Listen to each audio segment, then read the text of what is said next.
environment is established, the impulse will change and you will be experiencing yourself and everyone else somewhat different. And obviously with an education system that is equal in every way, you will find that there is much to do and a much different social structure.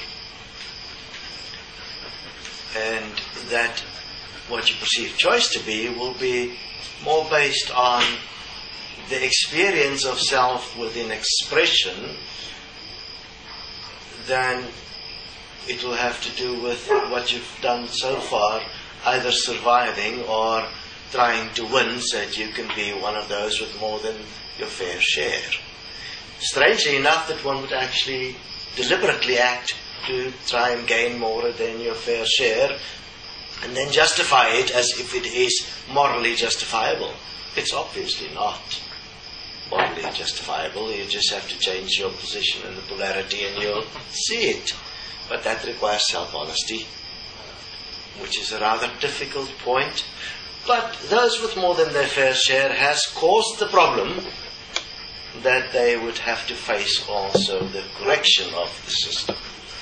Now, furthermore, we would suggest that if one do research and study how the human interacts with its environment, for that we do courses in leadership development, specifically called the structural resonance alignment. For those that really would like to make a difference in the times to come, I suggest that's the course you do and get yourself developed effectively to face the common sense points that requires adjustment within the system so that equality as a dignified life for all is established, that you do a structural resonance alignment course. It will also obviously support, through doing the course, the implementation of the eventual system through political means. Within the next few years, Destiny will go mainstream politics worldwide with a single mission statement, a single agenda of bringing about a social economic change that will support all life, that would include animals and plant life equally, and in that way thus establish what everybody has dreamed about, practically called heaven on earth. I mean, after all, heaven cannot come about as it is imagined without practical participation by all of those that is here wanting this heaven to be on earth. And for heaven to be on earth, I mean, your basic needs must be taken care of. Otherwise, heaven will not be on earth. Obviously, within this, one must understand that if you do your research on the environmental impulsing of belief structures and how you exist, then you'll notice that it is very easy to become delusional when you are basing your faith in hope. An equal money system is not something of faith, neither is it something of hope. It is simply a value that is agreed upon by all participants, that they as life is worth and everyone else as life is worth equally. Obviously, within that, each participant would give themselves the best value they possibly can, isn't it? And in doing so, also give everyone else the best value possible. Will there be some difficulties and adjustments? Obviously. But can we even begin to imagine what it will be?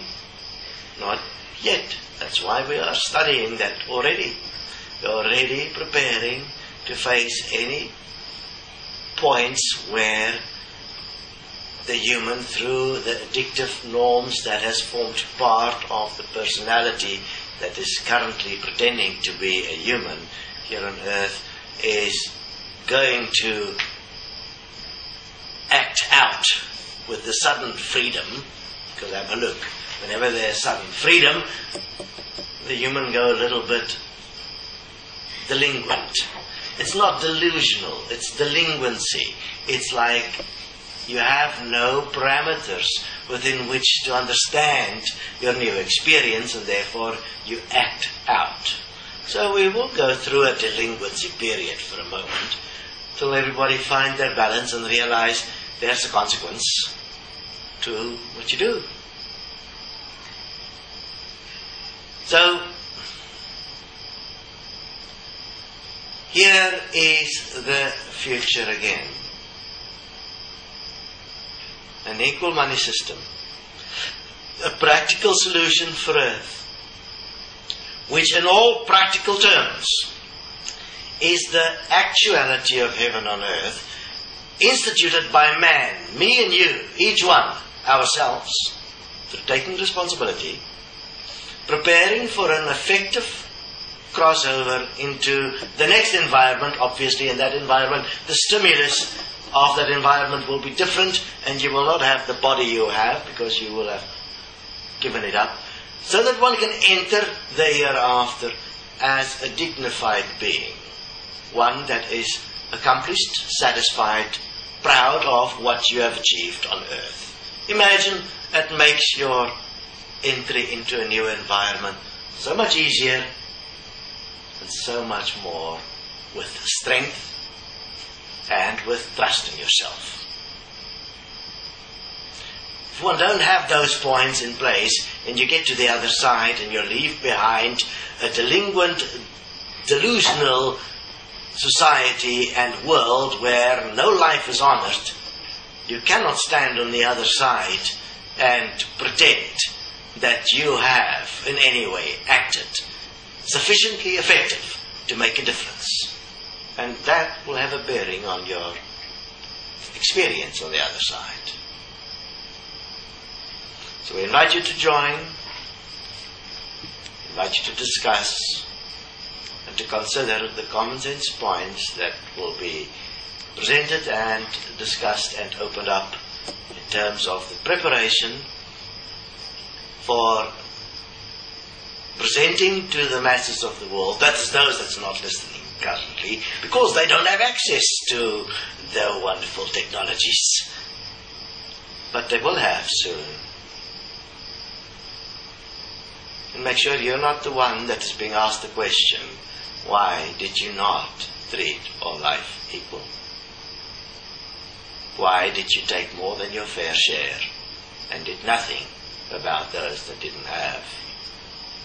Why did you protect only your own arse and not consider those that don't have any protection? Till we speak again.